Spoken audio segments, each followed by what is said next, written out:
धन चाहिए, बस अमन से भरा हुआ ये वतन चाहिए। जब तक जिंदा रहूं मैं इस मातृभूमि के लिए, और जब मरूं तो तिरंगा कफन चाहिए। नमस्कार और राम राम, मैं आपकी बेटी अफनी चौधरी। यहाँ शहीद वीरेंद्र की तीसरी पुण्यतिथि पर मुझे यहाँ बुलाने के लिए मैं सभी ग्रामवासियों और युवा कमेटी का तहे दिल से धन्यवाद करती हूँ। हम यहाँ शहीद वीरेंद्र के चरणों में पुष्प अर्पित करने के लिए उपस्थित हुए हैं। तो इस गांव को गर्व है कि भारत माता का लाडला वीर सपूत शहीद वीरेंद्र देश की सेवा करते हुए देश के लिए शहीद हो गया। ये छोटी बात नहीं है। 78 साल बाद भी हमारे देश के वीर जवान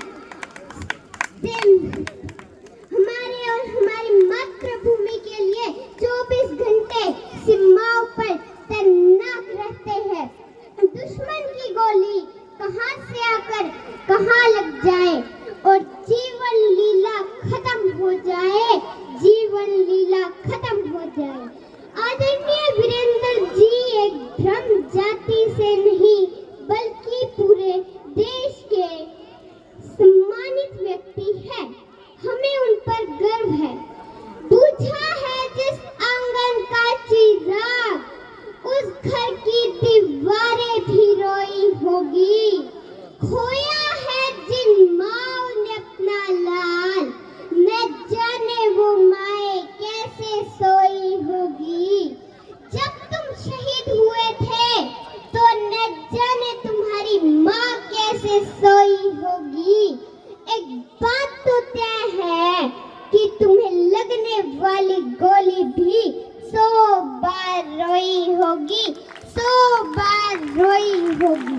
मैं जला हुआ राख नहीं अमरदीप हूँ, जो मिट गया वतन पर मैं वो शहीद हूँ, मैं वो शहीद हूँ। हम आजाद हैं, ये आजादी कभी छीनने नहीं देंगे। तिरंगे की शान को कभी मिटने नहीं देंगे। कोई आंख भी उठाएगा हिंदुस्तान की तरफ तो उन आंखों को दोबारा दुनिया देखने नहीं देंगे, देखने नहीं देंगे। आजादी की कभी शाम नहीं होने देंगे।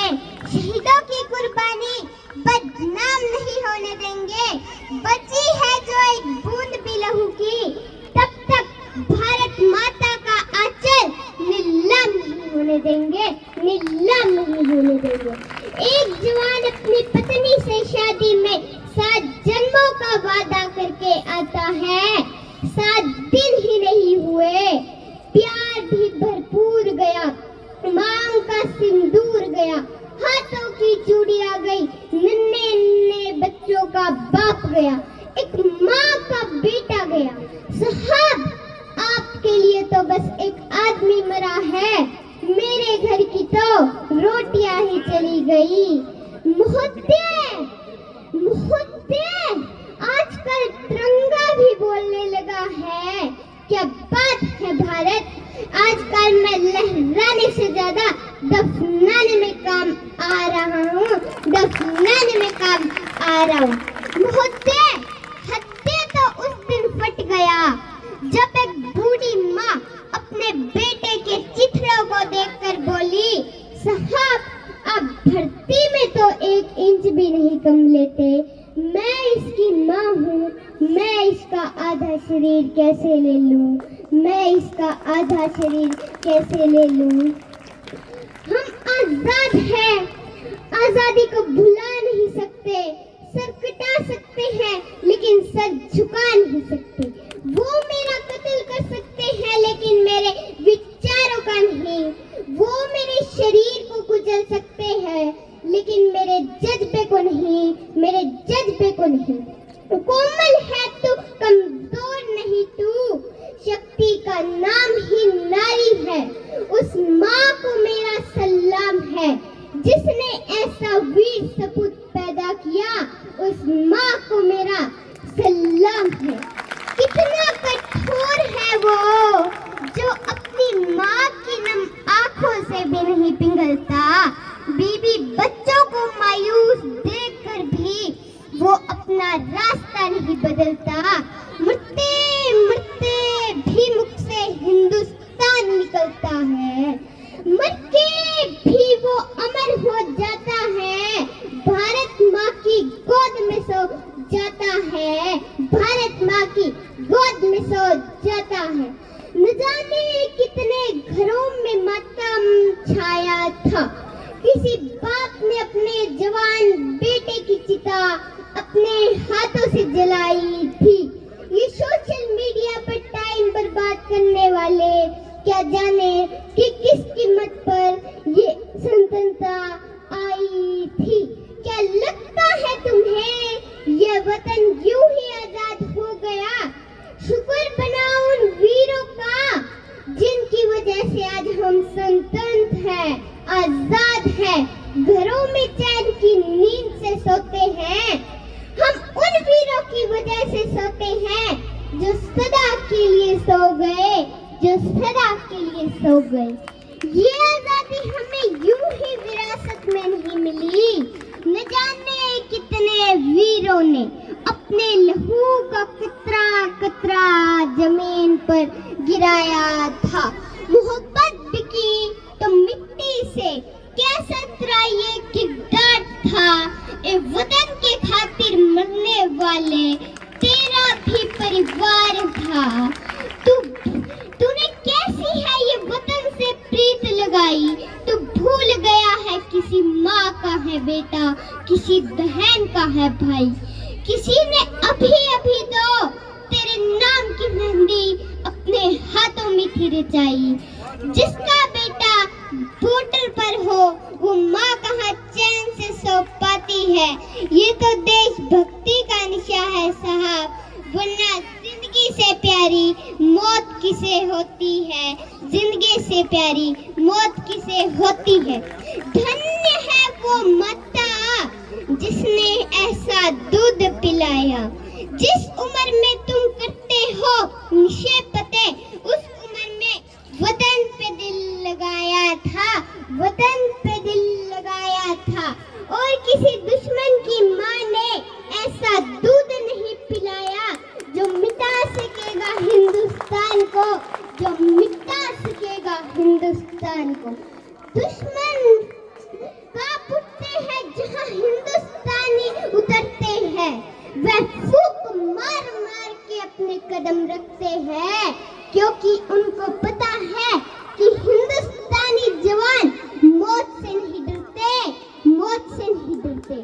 शहादत पर एक शहीद अपने घर पर संदेश लिखता है, जिसमें वो लिखता है, सुनो, वो अपनी माँ के लिए लिखता है कि माँ मैं तेरी आंखों का तारा, कर बैठा हूँ तुझसे किनारा। फर्ज तो निभा लिया है मैंने इस मिट्टी से, लेकिन बन ना पाया तेरे बुढ़ापे का सहारा, लेकिन बन ना पाया तेरे बुढ़ापे का सहारा।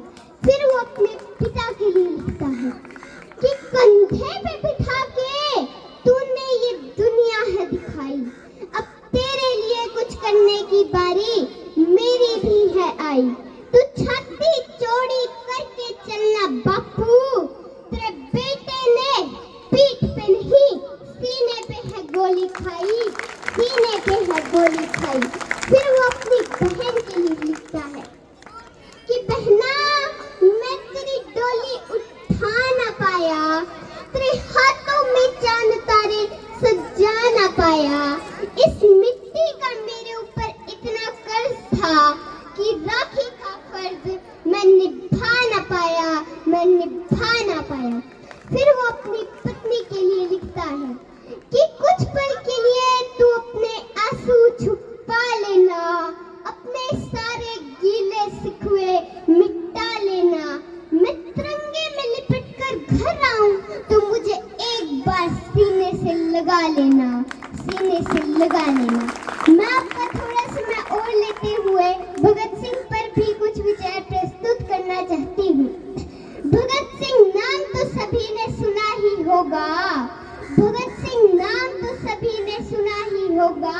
मात्र 23 साल की उम्र में वो देश के लिए शहीद हो गया।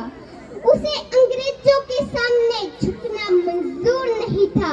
उसे अंग्रेजों की गुलामी मंजूर नहीं थी, चाहे उनकी जान ही क्यों न चली जाए, उनकी जान ही क्यों न चली जाए। 23 मार्च को वो काला दिन था जिस दिन राजगुरु सुखदेव भगत सिंह को फांसी हुई थी और वे हंसते हंसते फांसी पर झूल गए।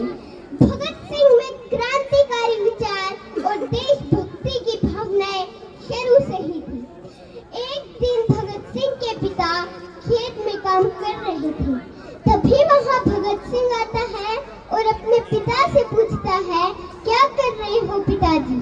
फिर उसके पिताजी बोलते हैं, मैं आज एक बीज बो रहा हूँ, कल 1000 बीज उग जाएंगे।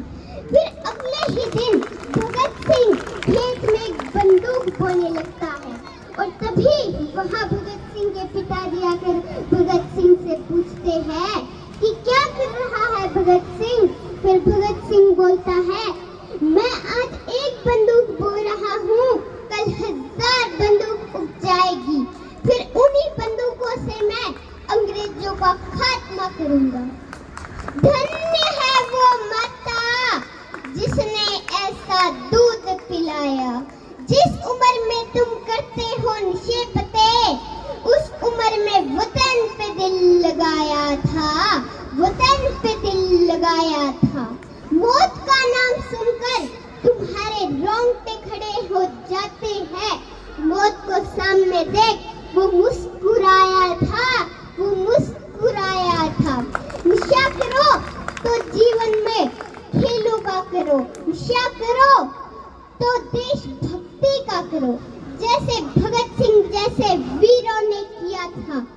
1907 में जन्म लिया एक बालक ने जिसे आगे चल के शहीद-ए-आज़म कहलाना था। भगत सिंह था नाम उसका, खूबसूरत से भी प्यारा था। तेज झलकता था मुखमंडल पर, भारत माता का राज दुलारा था। जब से बसंती चोला ओढ़ा, देश प्रेम ही सारा था। दिलो और दिमाग पे रहता सदा ही इंकलाब का नारा था। आंखों में लहू उतरा जब जलिया वाले बाग में डायर ने फायर फायर बोला था। खून से लकबत माटी देख दिमाग भगत का घूमा था। निर्दोषों की खून से सनी उस माटी को भगत सिंह ने चूमा था। भगत सिंह की आंखें भर आई, जलिया वाले बाग को देख भर आई। आजादी ही दुल्हन है मेरी, कसम ये उसने खाई। जान हथेली पर लेकर आजादी का अफसाना गुनगुनाया था, गुनगुनाया था। अंग्रेज घोड़े बरसा बरसा के थक गए, लेकिन भारत माता का लाल फिर भी झुका नहीं। जेल में अधिकार न मिलने पर क्रांति वहाँ भी जारी थी। भूख हड़ताल की लहर उठी, चढ़ा अंग्रेजों का पारा। लाहौर से दिल्ली तक फिर गूंजा इंकलाब का नारा। भूखे प्यासे सब सहते रहे और रंग दे बसंती चोला गाया था। न जाने रब ने कौन सी मिट्टी से ऐसा वीर सपूत बनाया था। फांसी की सजा जब मिली भगत को, इंसाफ उस दिन सोया था। भारत माँ का बच्चा बच्चा उस दिन फूट फूट के रोया था। कैसा ये जमाना है जो उन वीरों को भूल गया। आजादी के लिए भगत सिंह फांसी पर भी झूल गया। दूषित ना करो तुम उस धरती को जिसकी कीमत बड़ी चुकाई थी, जिसकी कीमत बड़ी चुकाई थी। मैं मेरे युवा साथियों आपको बता देना चाहती हूँ कि आज जो हम स्वतंत्र हैं, आजाद हैं, घरों में चैन की नींद से सोते हैं, हम उन वीरों की वजह से सोते हैं जो सदा के लिए सो गए, जो सदा के लिए सो गए। मैं मेरे युवा साथियों आपको भगत सिंह के जेल में लिखे हुए कुछ विचार प्रस्तुत करना चाहती हूँ। वो मेरा कत्ल कर सकते हैं, लेकिन मेरे विचारों का नहीं। वो मेरे शरीर